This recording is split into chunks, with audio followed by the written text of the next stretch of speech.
नरसिंगराव गुरुनाथ पाटील साहेब यांच्या पुतळ्याचं या ठिकाणी पूजन मान्यवरांच्या शुभ हस्ते होत आहे।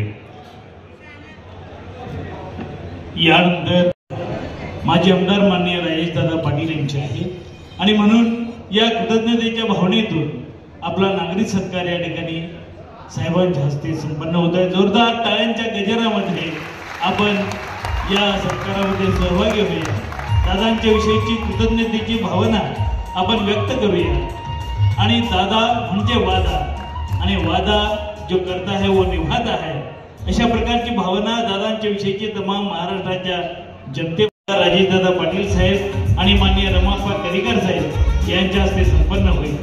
महाराष्ट्राचे महाडॉक्टर श्रावणबाळ आणि कोण जो दुःखातून मुक्त होतो तो परमेश्वर म्हणून हाक मारतो, अशा प्रकारची हाक, अशा प्रकारचे अर्थ हाक ज्यांच्या कानावरती पडते आणि ज्यांच्या कानावरती पडल्यानंतर तो तृप्त होतो मनुष्य। गौरवशाली महाराष्ट्राच्या 65व्या स्थापना दिनानिमित्त आयोजित केलेल्या कार्यक्रमाच्या माध्यमातून व त्याचबरोबर माझे वडील स्वर्गीय नरसिंगराव पाटलांची जयंती 1 मे रोजी साजरी करतो। या कार्यक्रमासाठी व्यासपीठावर उपस्थित असलेले तुमचे आणि माझे आधारवड राष्ट्रवादी काँग्रेस पक्षाचे राष्ट्रीय अध्यक्ष, महाराष्ट्राच्या राज्याचे उपमुख्यमंत्री आणि अर्थमंत्री आदरणीय नामदार अजितदादा पवार साहेब, राज्याचे वैद्यकीय शिक्षण मंत्री व माझे नेते आदरणीय नामदार हसन मुश्रीफ साहेब, व्यासपीठावर उपस्थित असलेले कोल्हापूर जिल्हा राष्ट्रवादी काँग्रेस पक्षाचे अध्यक्ष आदरणीय बाबासाहेब पाटील आसुर्लेकर, उपस्थित असलेल्या राष्ट्रवादी काँग्रेस महिला अध्यक्ष आदरणीय शीतलताई फराटे, चंदगड विधानसभा मतदारसंघाचे अध्यक्ष आदरणीय रामाप्पा करीकर, चंदगड तालुका राष्ट्रवादी काँग्रेस पक्षाचे अध्यक्ष आदरणीय भिकू गावडे साहेब, गडिंग्लज तालुका राष्ट्रवादी काजूसाठी त्या विभागातलं नैसर्गिक वातावरण हे अतिशय पोषक आहे। त्यामुळे इथं पिकणाऱ्या काजूच्या मार्केटिंगच्या साठी चांगलं ब्रँडिंग त्या ठिकाणी झालं पाहिजे। त्यासाठी राज्य सरकार प्रयत्न करणार आहे। माझ्या शेतकऱ्यांचा आर्थिक स्तर त्याच्यातून उंचावा, काजू प्रक्रिया उद्योगाच्या माध्यमातून रोजगाराच्या संधी वाढाव्या, यासाठी आपण महाराष्ट्र राज्य काजू मंडळाची स्थापना राजेश पाटलांच्या आग्रहाखातर केली। या काजू मंडळाचं मुख्यालय आपण वाशी मुंबईमध्ये करण्यात केलेलं आहे। त्याचबरोबर तुमचं चंदगडचं ट्रॉमा केअर सेंटर 20 बेडचं त्याला आम्ही मान्यता दिली। चंदगडचं 50 बेडचं उपजिल्हा रुग्णालय त्याला हे दोन्ही कामं रखडलेली होती, त्याला 24 कोटी रुपयांची तरतूद केली। त्याला आता मुदतवाढ द्यावी लागली, ती मुदतवाढ आता आम्ही देतोय, तुम्ही काळजी करू नका।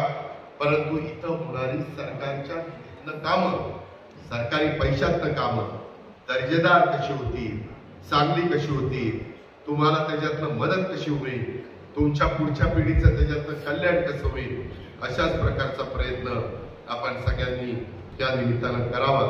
अशा प्रकारची मी तुम्हाला सगळ्यांना आग्रहाची, नम्रतेची, कळकळीची विनंती करतो आणि खरोखरच तुम्हाला लाख लाख धन्यवाद देतो।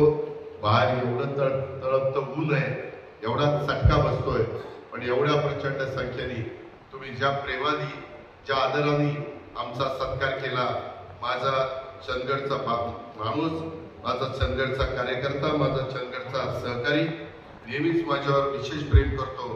कारण चंदगडकरांनी आज माझा नागरी सत्काराचं आयोजन केलंय, त्याबद्दल मी चंदगडकरांचं, गडिंग्लजकरांचं, आजराकरांचं मनापासून आभार मानतोच। पण मी राज्याचा विरोधी पक्षाचा नेता असताना देखील याच चंदगडकरांनी, आजराकरांनी, गडिंग्लजकरांनी माझा अत्यंत प्रेमाने, आपुलकीनं नागरी सत्कार केलेला होता। तुम्ही माझा नागरी सत्कार केल्यानंतर मी पुन्हा राज्याचा उपमुख्यमंत्री झालो, त्यानंतर उपमुख्यमंत्री झाल्याबद्दल तुम्ही पुन्हा सत्कार केलेला होता।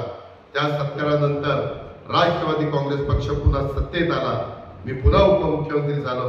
आज तुम्ही माझा पुन्हा सत्कार केला आणि ते केला असताना फेटा फक्त बांधला नाही, कुठं तरी एक मन म्हणत होतं कुठं फेटा बांधतो, आपला उजवा हात राजेश पाटील पराभूत झाला म्हणून ते फेटा बांधला नाही. ही फेटा बांधली, पण पुन्हा राजेश पाटलाला निवडून द्या, एक काय म्हणेल तेवढी फेटे बांधली, पण तेवढं तुमच्या हातात आहे तेवढं तुम्ही त्या ठिकाणी करा. अशा प्रकारची माझी आपल्याला सगळ्यांना विनंती आहे.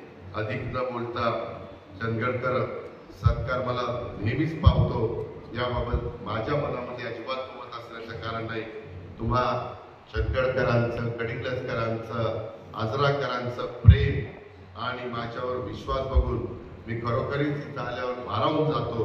तुमच्या आणि महाराष्ट्राच्या जनतेचा मी कायम ऋणी राहील.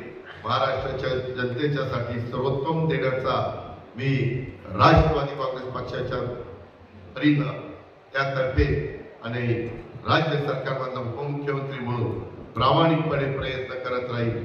हा शब्द मी या निमित्तानं आपल्या सर्वांना देतो आणि आपल्या सगळ्यांची रजा घेतो. जय हिंद, जय महाराष्ट्र, जय राष्ट्रवादी.